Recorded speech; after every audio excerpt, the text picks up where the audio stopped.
Ate Lea, ayos ka lang ba? Ang lakas ng sigaw mo. Narinig talaga namin sa labas ng bahay. Binangungot ka na naman. Magaling. Napakagaling mo, Lea. Alam mo, wala na nga tayong makain sa putang inang pamamahay na to. Naisipan mo pang waldas ng pera? Akala ko ba wala ka ng extra ha?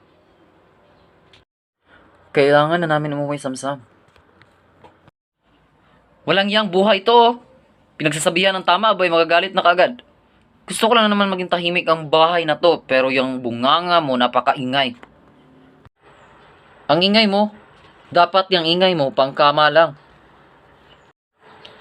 Ate Lea, mas mabuti na kumalma ka na lang muna at huwag mo na lang siyang isipin. Bangungot lang iyon ate, hindi yun totoo, okay?